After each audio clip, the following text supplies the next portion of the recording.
Heaven's California.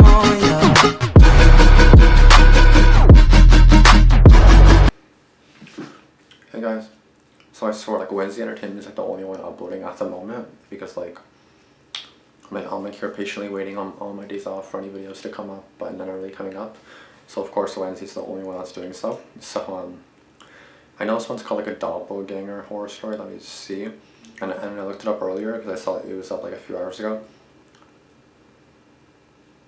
I just didn't watch it yet or anything. It's called A True Scariest Doppelganger Story Animated. It's about 3.5 minutes, so it's a little bit longer. So yeah, I looked it up earlier and it said something about like a double kind of thing, like you're seeing like a double or something like that.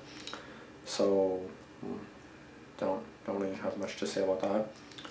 And by the way, it's like 6 days post, so I'm pretty good now.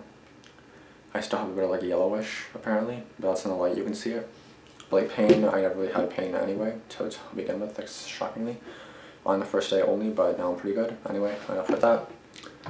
I'm just recovering pretty quickly, I would say, and I'm happy, and I'm really happy about that. I can eat kind of normal stuff now. But yeah, let's go. My uncle saw my family's doppelganger. I'm 21 years old now.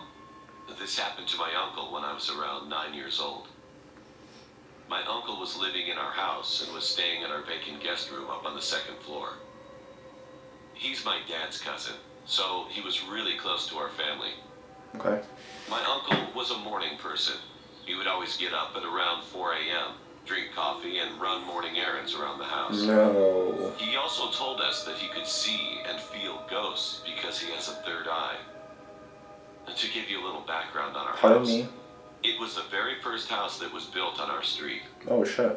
We could sometimes feel something moving around our house, especially at night, but we never really paid attention to it. So like paranormal shit? One morning my uncle woke up at his usual time, around 4 a.m. He left his room, which was right beside the staircase, saw my older sister, who was 17 years old at that time, going up the stairs with a cup of coffee in her hand. Why shut at 4 a.m.? The weird thing was, he said that my sister was looking down and not showing her face the whole time. It's not her. He greeted her with, "Good morning, and why are you up so early?" He said my sister just kept walking up while looking down and ignoring him. Is that her? My uncle felt awkward as my sister just walked past him. He ignored it, thinking my sister was in a really bad mood.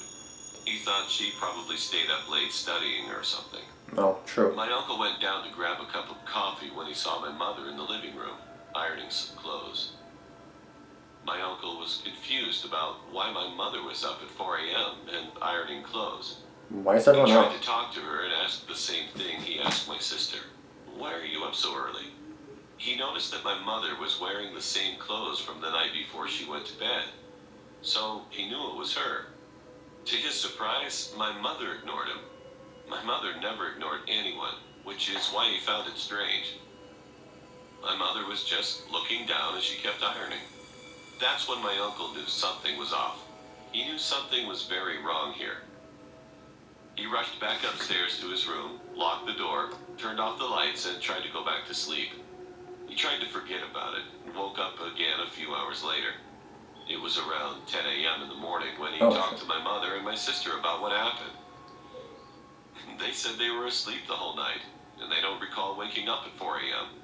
My uncle was so shocked about what he had just experienced.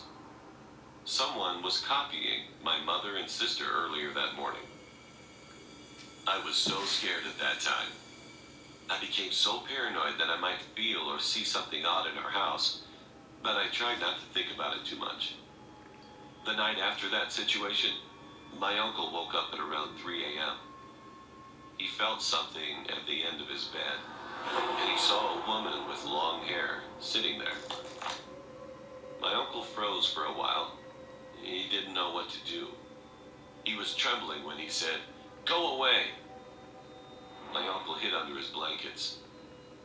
After a few minutes, which felt like hours, he looked at the same spot where he saw the woman, and she was gone.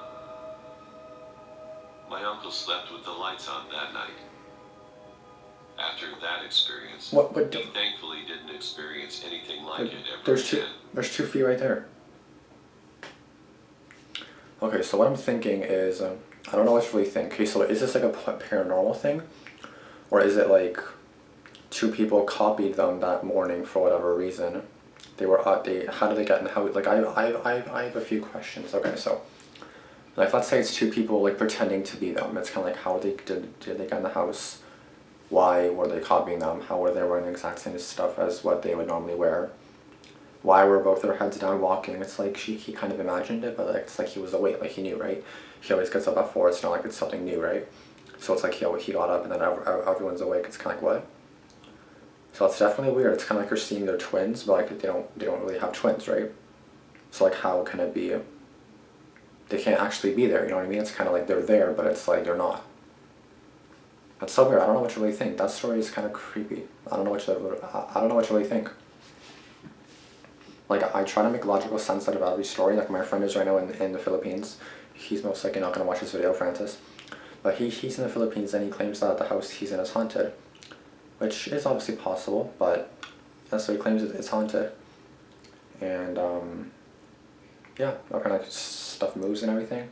And I always tell him that that's impossible. Like, there's no way something could just move. Like, I can't just see my blanket just start floating in mid, like nothing's there to move it. I have to physically move it. Like, that's what I tell him. I can't just, my phone ain't just gonna float. Like, it has to, a physical force has to be acted upon it, you know what I mean? Yeah, the story definitely is weird. I don't know what to really think of it, to be honest, but creepy, scary, and I don't really have an explanation. Unless it's just two people that went in the house.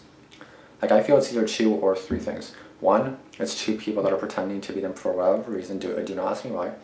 But then how do they get in? Why? Or 2, it's kind of like he just imagined it, and like it wasn't actually there. He just imagined it somehow, and I think that's it. I think those are the only 2 options. I think. Anyway, let me know. Please let me know in the comments what you guys think of the story, because I don't really know what to really think of it, because like I can't really make any sense of it. So I'm like, what?